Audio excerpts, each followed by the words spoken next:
ఆస్తి కోసం తోడబుట్టిన వాడే సొంత తమ్ముడిని తన పలుకుబడితో పోలీస్ స్టేషన్ లో రౌడీ షీటర్ ఓపెన్ చేసిన అన్నా తమ్ముడు అని పై అధికారులు బాధితులు కొట్టే సురేష్ వేడుకుంటున్నాడు. హనుమకొండ జిల్లా ధర్మసాగర్ మండలం కేంద్రంలో విలేకరుల సమావేశంలో కొట్టే సురేష్ మాట్లాడుతూ కొట్టే సుధాకర్, కొట్టే గణేష్లు అన్నదమ్ములు. తల్లిదండ్రులు సంపాదించిన ఆస్తిలో వాటా అడిగినందుకు కొట్టే సురేష్ నానా రకాలుగా ఇబ్బందులు పెడుతూ స్థానిక పోలీస్ స్టేషన్ లో తనకున్న పలుకుబడితో రౌడీ షీటర్ ఓపెన్ చేయించి నేను సొంతంగా కొనుక్కున్న భూమిని లాక్కోవడానికి ప్రయత్నం చేస్తున్నారని, దీనికి తోడుగా పోలీసు వారు కూడా వారికి సపోర్ట్ చేస్తున్నారని, పై అధికారులు నా బాధను అర్థం చేసుకుని పూర్తి స్థాయిలో న్యాయ విచారణ జరిపించి చర్యలు తీసుకోవాలని కొట్టే సురేష్ బాధితులు వేడుకుంటున్నారు. శ్రీరావు గారు, ధర్మసారి ఎస్ఐ 1 జాన్ భాష గారు ఇద్దరు గారు కావాల్సుకొని నా మీద కక్ష సాధించి చర్య తీసుకుంటున్నారు. కావున 10 అధికారులను పరిశీలించి తగిన చర్యలు నాపై తీసుకోగలరని నా యొక్క మనవి. పత్రికా విలేకరులందరికీ నమస్కారం. నా పేరు కొట్టే సురేష్, ధర్మసాగర్ గ్రామం. మా తల్లిదండ్రుల పేరు కొట్టే ఇసాక్, మా అమ్మ పేరు కొట్టే కనకరమ్మ. మీ ముగ్గురు అన్నదమ్ములము. మా పెద్దన్న పేరు కొట్టే సుధాకర్, మా తమ్ముని పేరు కొట్టే గణేష్, నా పేరు సురేష్. మా తల్లిదండ్రులు సంపాదించిన 3 ఎకరాల 20 గుంటల భూమి. ఆ భూమి వాళ్ళు స్వయంగా మా తల్లిదండ్రులది. అది నాకు 1 ఎకరం ఎలాగో కొనుక్కున్నా. 2011 నాకు పెళ్ళైంది. నా వరకట్నంతో మా భార్య ఇచ్చే గవర్నమెంట్ లోన్ తీసుకొని 1 ఎకరం భూమి కొనుగోలు చేసుకున్నా. వీళ్ళు మా అన్న, మా తమ్ముడు అంటే ఇద్దరు కలిసి నా 1 ఎకరం భూమిలో నాకు కూడా పాలనే ఉద్దేశంతో వాళ్ళు నా భూమిని దౌర్జన్యం చేసి మా అమ్మ నాన్నని పట్టుకొని వచ్చి నన్ను స్టేషన్ పాలు చేస్తుండ్రు. నేను ఎన్నో మార్లు స్టేషన్ పోయి కంప్లైంట్ చేసినా కూడా సిఐ పట్టించుకోవడం లేదు. నేను 2012 నుంచి నేనే కాస్ట్ చేసుకుంటున్నా. ఆ చుట్టుపక్కల రైతులు ఉంటారు, ఆ సర్వే నెంబర్ సంబంధించిన రైతులు ఉంటారు, వాళ్ళని తెలుసుకున్న కరెక్ట్ ఉంటుంది. మా ఇంటి అక్కడ పాలు ఉంటారు, వాళ్ళని అడిగిన కరెక్ట్ ఉంటుంది.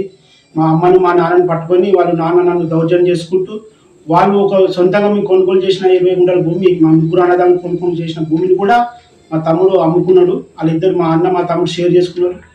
దానికంటే ముందు మా అన్న కూడా 1 గుంట ఆయన అమ్ముకున్నారు. మా తల్లిదండ్రులు సంపాదించిన భూమి అది పోను వాళ్ళు నా సొంతంగా కొనుక్కున్న భూమిని వాళ్ళు దౌర్జన్యంగా చేసుకుంటూ మా అన్న సివిల్ కాంట్రాక్ట్ చేస్తారు కొట్టే సుధాకర్. ఆయన పలుకువాడిని ఉపయోగించుకొని, పొలిటికల్ బ్యాక్గ్రౌండ్ ఉపయోగించుకొని నా మీద ఒక రౌడ్ షీటర్ ఓపెన్ చేయించి గతంలో 2025లో. ఆ రోజు నుంచి నేను స్టేషన్తో తిరిగిన పోలీసులు ఎవరు పట్టించుకుంటలేరు. ఆ రోజు జాన్పాషి సార్ ఉండే, ప్రవీణ్ సిఐ ఉండే. ఆ క్రమంలో నేను ఏసీబీ గారికి నేను అప్లికేషన్ ఇచ్చిన. జాన్పాష ఎస్ఐ గారి మీద అప్లికేషన్ ఇస్తే నువ్వు ఒక ఎస్ఐ మీద అప్లికేషన్ ఇస్తావా అని చెప్పేసి అప్పుడు జాన్పాష ఎస్ఐ గారు నా పోలీస్ పవర్ ఏందో అని మీకు చూపిస్తా, పోలీసుల మీద పెట్టించుకోవడానికి ఆ రోజు వాగ్దానం చేసిండు. ఆ రోజు నుంచి ఈ రోజు నీకు స్టేషన్కు భయపడతానా, పోలేకపోతున్నా. ఈ క్రమంలో మళ్ళీ నేను మొన్నదాకా దున్నుకున్నా. మన ఈ వానాకాలం చేసుకునేదానికి పోతే మా అన్న మా తమ్ముడు వచ్చి ఆ నారుని డిస్టర్బ్ చేసిండు. ఆ నారు పెరిగింది, ఈ నొండి అవుతుందని చెప్పి నేను పక్కకెళ్ళేసరికి ఆ నారు గొడవెక్కొని నాటేసుకున్నారు. ఆ నాటేసుకునే క్రమంలో నేను అక్కడ పోతే గొడవలు అయితే నాకు రౌడ్ షీటర్ రూపాయిందిగా ఇంకా ఇబ్బంది పెడతానే ఉద్దేశంగా నేను భూమి మీద పోకుండా హైకోర్టుకు పోయి నేను స్టే ఆర్డర్ తీసుకోవడం జరిగింది. ఆ స్టే ఆర్డర్ వచ్చిన తర్వాత వరి మొలకెచ్చింది, పంట వచ్చింది. పంట వచ్చినాక మా తమ్ముడు మా అన్న ఇద్దరు కలిసి ఆ పంటను కోసుకొచ్చి బండ మీద పోసిండు. ఆ పోసిన క్రమంలో నేను మొన్న 10వ తారీఖు రోజున, ఈ నెల 10వ తారీఖు రోజున సిఐ గారికి అప్లికేషన్ ఇవ్వడం జరిగింది. అయ్యా నా పొలంలో పంటను కోసుకొని బండ మీద పోసింది సార్, ఆ బండ మీద నా వడ్లు ఉన్నాయి సార్ అని చెప్పినాక కూడా అప్లికేషన్ చూసి చదివి నువ్వు పోలీసులు పట్టించుకుంటారని ఎవరికైనా చెప్పుకోపో, ఇక్కడికైనా వెళ్ళిపో అని చెప్పేసి నన్ను దబాయించడం జరిగింది. ఈ క్రమంలో నేను బయటకు రావడం జరిగింది. నాకు ఎట్లా నా పరిస్థితి అని చెప్పేసి నా పంట పోతానే ఉద్దేశంతో వాళ్ళు పోసిన పంటను తీసుకొచ్చి నేను గవర్నమెంట్ ఐకేలో అమ్ముకోవడం జరిగింది. రైతుగా నేను తీసుకొని అమ్ముకునే క్రమంలో నా వడ్లు ఎత్తుకపోయిందని చెప్పి మా అమ్మతోటి, మా తల్లిదండ్రులు ఆస్తానే ఉద్దేశంతో మా అమ్మను మా నాన్నని తీసుకొని పోలీస్ స్టేషన్ అప్లికేషన్ మా అమ్మ నాతో ఇప్పించుండు.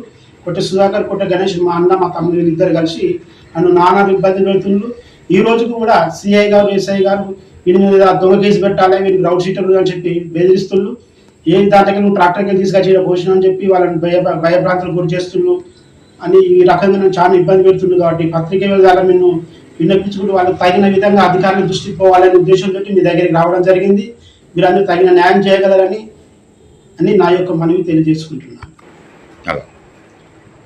పత్రిక మీకు ఇంకొక విషయం, ఈ రోజు మళ్ళీ ఏంటంటే ఈ రోజు నుంచి కూడా మా తల్లిదండ్రులకు తిండి పెట్టడానికి చెప్పేసి మా అన్న మా తల్లిదండ్రుల విషయంలో కూడా మా అన్నయ్య కొట్ట సుధాకర్ గణేష్ కలిసి నా మీద కక్ష సాధింపు చేయాలనే ఉద్దేశంతో కలెక్టర్ దగ్గర పోయి అప్లికేషన్ పెట్టింది. ఏమని మా తల్లిదండ్రులకు వీళ్ళు తిండి పెడతారని చెప్పి మా అమ్మాయి వాళ్ళు రాయించి వీళ్ళు రౌడ్ షీటర్లు, వీళ్ళు దొంగ, వీళ్ళు వెళ్ళిన గవర్నమెంట్ ఉద్యోగం, వీళ్ళు తల్లిదండ్రులకు తిండి పెడతారని చెప్పి మా తల్లిదండ్రులను మోసం చేసి తీసుకొని కలెక్టర్కి అప్లికేషన్ ఇస్తే కలెక్టర్ గారు మాకు ఆర్డీఓ ఇన్ఛార్జ్ ఇస్తే ఆర్డీఓ గారు మళ్ళీ తహసీల్దార్ ధర్మసాల తహసీల్దార్ గారి ఎంక్వైరీ చేసిన తర్వాత మాకు కౌన్సిలింగ్ ఇస్తే ప్రతి నెల ఈ ముగ్గురు కొడుకులు కానీ నెలకు 3,000 ఇవ్వాలని చెప్పి ఆ రోజున్న ఆర్డీఓ రమేష్ రాథోడ్ గారు ఇచ్చిన మాట ప్రకారం ప్రతి నెల నేను 3,000 పంపిస్తున్నా. దీనికంటే ముందు నా పెళ్లి అయిన కాంచెల్లి ప్రతి నెల 3,000 రూపాయలు ఇంటికి చర్చించడం జరిగింది. వీళ్ళు కుట్రపూరితంగా ఇయ్యాలనే ఉద్దేశంతో నన్ను మీద కక్ష సాధింపు చేయాలనే ఉద్దేశం ఇయ్యాలని మా అమ్మ నాన్న తిని కూడా అబద్ధం ఆడించింది వీళ్ళతోటి.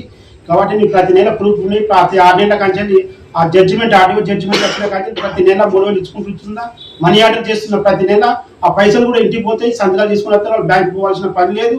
వాళ్ళు ఇక్కడ జడ్జి డైరెక్ట్ వాళ్ళ చేతికే పోతాయి పైసలు. వాళ్ళు ఏం మూతలు పెడతారు.